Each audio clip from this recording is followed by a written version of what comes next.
isso? Só tem 2 migas aqui? É um encontro dos geminianos, o melhor signo do zodíaco?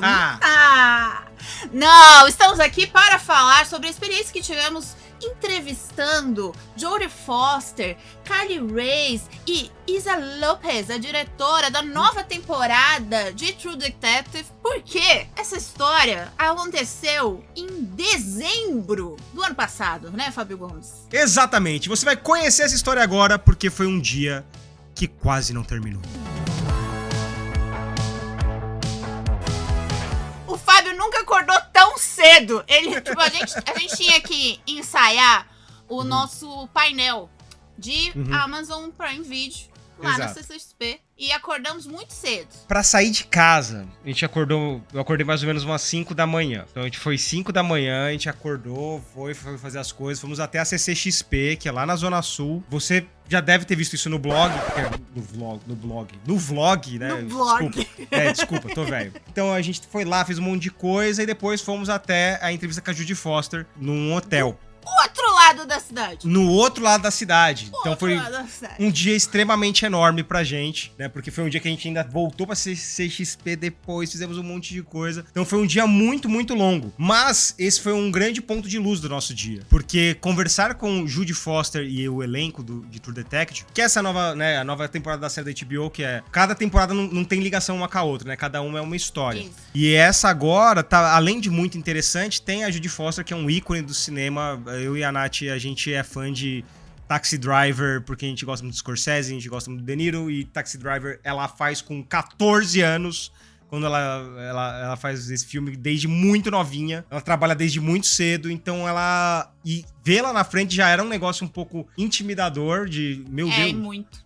É a Jodie Foster, ela fez vários clássicos que eu amo, e aí ao mesmo tempo, a gente ficou muito feliz, porque ela é uma fofa. Fofa. As 3 foram umas fofas. E é muito bom, porque a série é toda pesada, né? True Detective é sempre muito densa. Essa, assim, conta a história do desaparecimento misterioso de 8 cientistas. É um negócio assim, meu Deus, você não sabe o que aconteceu. Tem aquele lado místico, que você não sabe pra onde vai. Tem a relação das 2 protagonistas, que elas são amigas e inimigas. O que aconteceu no passado. Mas é tudo um negócio pesado. E a nossa entrevista foi muito assim. E elas, tipo, falando um monte. A Issa López, eu gosto de falar o nome dela. Ela é muito gente boa, assim, se deixasse, ela ficava lá, ó, contando história, falando de tudo que aconteceu, porque elas plantaram uma árvore, elas fizeram celebração, eram uma equipe diversa. Então, a gente quis só fazer essa introdução, porque faz muito tempo que a gente gravou essa entrevista, mas estamos felizes em finalmente compartilhar. E é muito legal, só um fato, né, porque como a gente falou, a Jodie Foster trabalha nessa indústria há muito tempo, ver como ela tá muito mais confortável, especialmente no ambiente onde é mais equilibrado, que ela falou, olha, eu trabalho desde pequenininha, então mulheres no set ou eram minha mãe ou era isso, sabe? A atriz que fazia minha mãe. Então era o que tinha. E agora eu tenho diretoras, co-protagonistas, histórias muito mais trabalhadas. Então ela também falando sobre a evolução da indústria é muito interessante ver. Porque ela é, enfim... Ela é a prova viva da história de Hollywood também. Foi muito impactante fazer essa entrevista e saímos muito edificados. E essa temporada de True Detective eu acho que é uma reviravolta muito interessante numa franquia que começou muito bem e depois demorou pra se achar. E eu acho que fez uma baguncinha ali. E eu acho que essa temporada de agora é onde tá conseguindo encaixar de novo. E espero que você goste da nossa entrevista. Vamos lá, dê uma olhada aí e deixe seu like, seu comentário, compartilhe esse vídeo. Ai.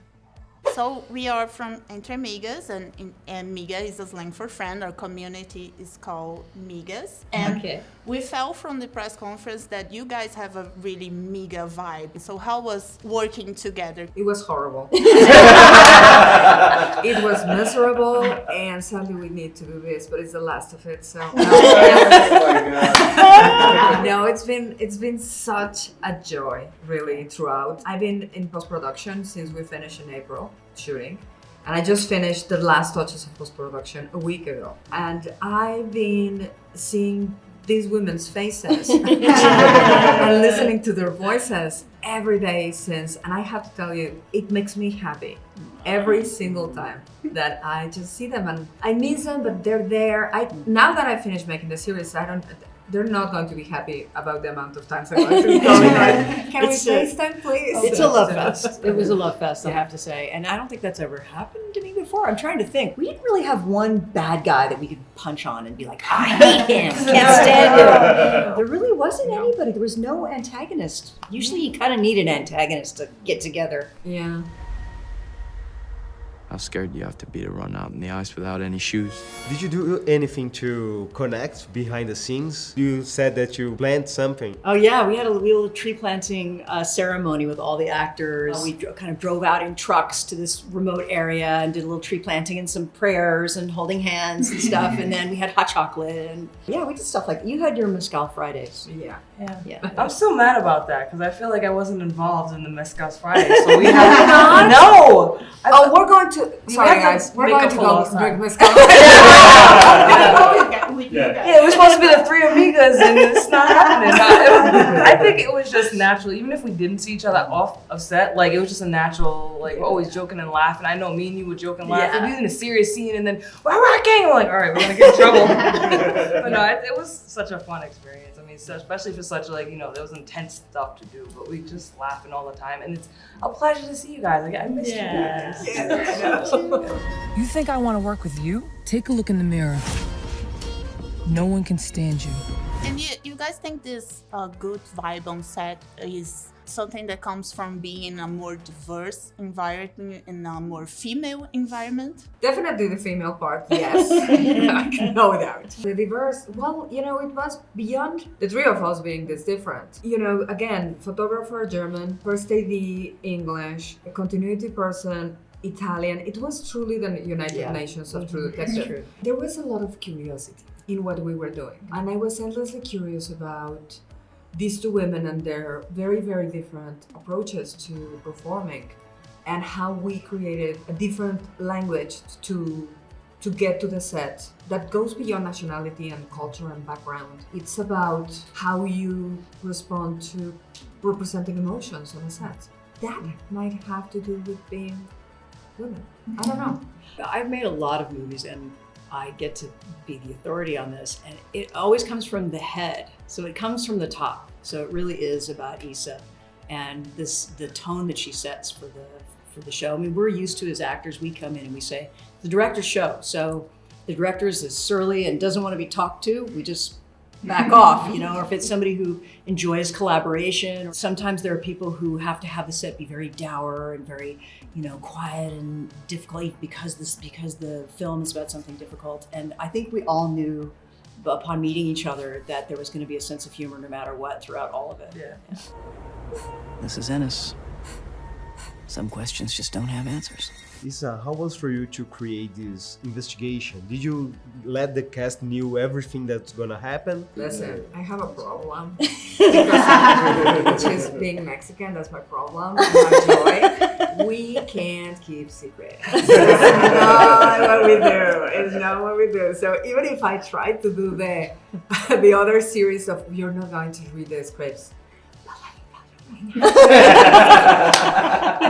So there were no secrets. No, in all seriousness, I thought that with such intelligent and profound actors, knowing what we were going for could help them construct something that when you have the full experience as an audience, you understand and it hits different because they were doing things that affect how we read that image. So it was an absolute trust, and they knew everything about it. I'm just gonna do this one thing. Work together to close this case. That's it for the two of us. It is. So, you want in or what?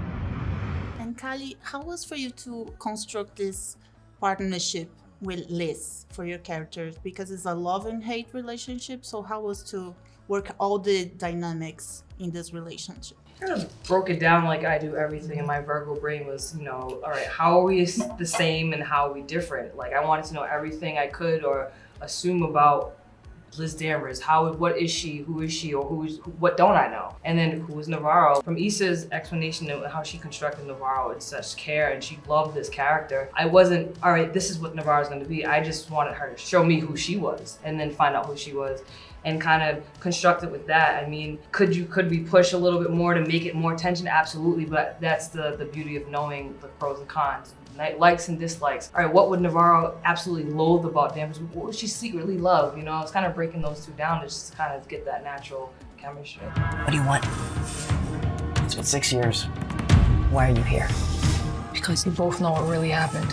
Jodie, as a fellow director, what did you learn from Issa? I learned everything from Issa.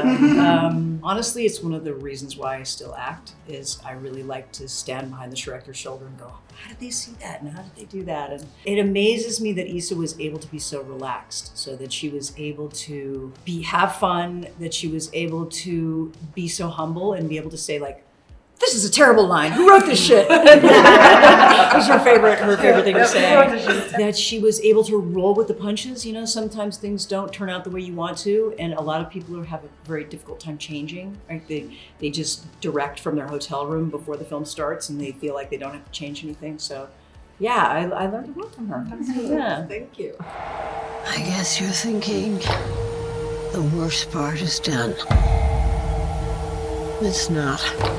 It's a very real reference to the John Carpenter's The Thing. So what other stories and films do you guys use as a reference? I had never done a murder mystery, and I love them. It's one of those things that it's like gymnastics, that you look at it and you're like, that's incredible. I would never try that job. And then someone goes like, on you go. So what I did is, why do I love murder mysteries so much? How did this happen to me? And I went back to the unsolved mysteries that I read as a child, and there's a bunch of that in the series. There was one case called the Marie Celeste, which is a ship that in the 1800s left New York and then was found, I believe a week later, adrift at sea with no tripulation, and the food was on the table and their clothes were there, and the crew was never found. And I was like, I'm gonna put that.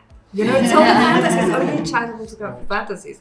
And then obviously there's The Silence of the Lambs and Seven. I remember watching those movies as a really young person and them leaving scars in my mind.